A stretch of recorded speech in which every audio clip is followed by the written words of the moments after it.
और सिरमौर जनपद के सीईओ सुरेश मिश्र के बीच बातचीत का एक ऑडियो सोशल मीडिया में जमकर वायरल हुआ था, जिसमें दोनों के बीच जमकर बहस होती नजर आई। इस ऑडियो के सोशल मीडिया में वायरल होने के कुछ ही घंटों बाद सीईओ पर प्राणघातक हमला भी हुआ था, जिसमें वो बुरी तरह से जख्मी हुए। इस हमले का आरोप सीईओ सुरेश मिश्र ने सेमरिया के विधायक केपी त्रिपाठी और उनके समर्थकों पर लगाया है। INS 24/7 ने इस मामले को लेकर सेमरिया विधायक केपी त्रिपाठी से खास बातचीत की। आइए जानते हैं कि इस घटना को लेकर उनका क्या कहना है। हमारे साथ पर सेमरिया के विधायक केपी त्रिपाठी जी हैं। आपको बताना चाहूँगा कि हाल ही में एक ऑडियो वायरल हुआ था, जिसमें जनपद सीईओ सिरमौर के और विधायक जी के बीच में एक बताया जा रहा कि ऑडियो था बातचीत को, और उसमें बताया जा रहा था कि धमकी दी गई थी सीईओ को, और जैसे ही सीईओ मीटिंग के लिए गए तो उनके साथ मारपीट हो गई है, और वो आरोप विधायक जी के ऊपर लगाने। हम जानना चाहेंगे विधायक जी से कि क्या थी सच्चाई। बताएं विधायक जी, क्या थी सच्चाई उसमें, जो आपका एक ऑडियो वायरल हुआ था मारपीट का, उसमें सीईओ का आरोप है कि आपके द्वारा हमला करवाया गया था। ऑडियो मारपीट का ऑडियो ऑडियो एक जो वायरल हुआ था बातचीत का, उन्होंने बोला कि हमको धमकी दिए थे। अच्छा, बातचीत जो हुई थी वो तो सभी ऑन रिकॉर्ड है, सभी सुन रहे हैं, और उसमें प्रोटोकॉल का उल्लंघन जनपद सीईओ कर रहे हैं लगातार। और जो ये उसके बाद की घटना है, उस घटना में निश्चित रूप से किसी सातिर दिमाग लोगों का हाथ है। वो ऐसा गिरोह उसके पीछे काम कर रहा है। पिछले 1-1.5 साल से आप देख रहे हो कि लगातार कहीं न कहीं हमको, हमारे खिलाफ हर घटना से हमको जोड़ दिया जाता है। एक ऐसा नेक्सस लगातार काम कर रहा है, वो उसी गिरोह का ये काम हो सकता है। यहाँ लगातार सीईओ का आरोप है कि भ्रष्टाचार के लिए हमें पैसे की लिए दबाव बनाते थे विधायक जी, हमने ऐसा नहीं किया, इस वजह से हमारे साथ ऐसी घटना घटी। सीईओ का तो बहुत खराब काम था, जनता उससे त्रस्त है, और लगातार वो आप ऑडियो में भी सुन सकते हो कि मैं लगातार कह रहा हूँ कि 1 साल से आपको बोल रहा हूँ आप अपने काम का रवैया सुधार लो। हमारे यहाँ आदिवासियों के 200 मुर्गी सेट बनने हैं, जो बहुत बड़ी आजीविका का माध्यम आदिवासियों के लिए हो सकते थे।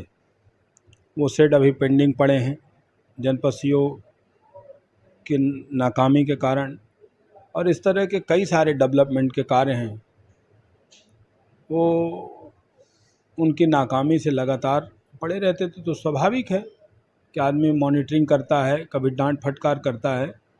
देखिए, विधायक जो है एक प्रिंसिपल सेक्रेटरी रैंक का प्रोटोकॉल हम लोगों का होता है।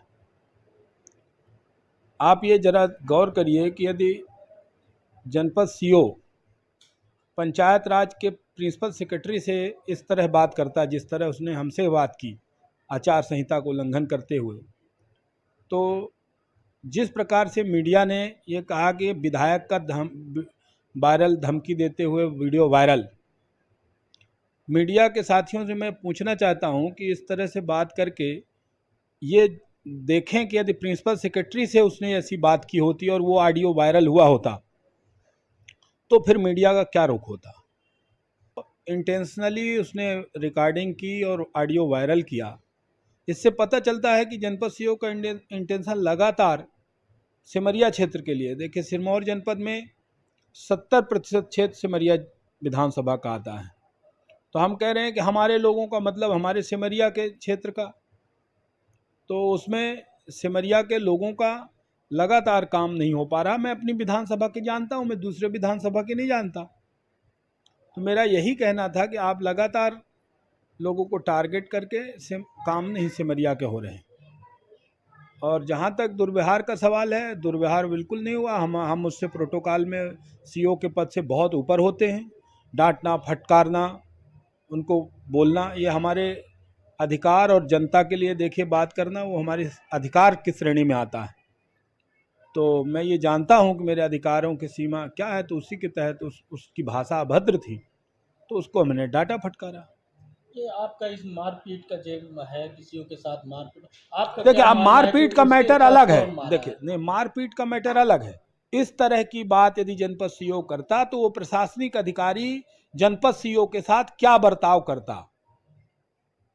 तो निश्चित रूप से या तो इसका विरोधी गैंग ने साजिश में फायदा लिया, मुझे तो नहीं पता, या कि इस घटना को जो ऑडियो वायरल हुआ किसी ने सुना होगा, गांव के लोगों ने, जनपद के लोगों ने, किसका उसने क्या बिगाड़ा है, किसने क्या कर दिया, उसमें मैं क्या कह सकता हूं।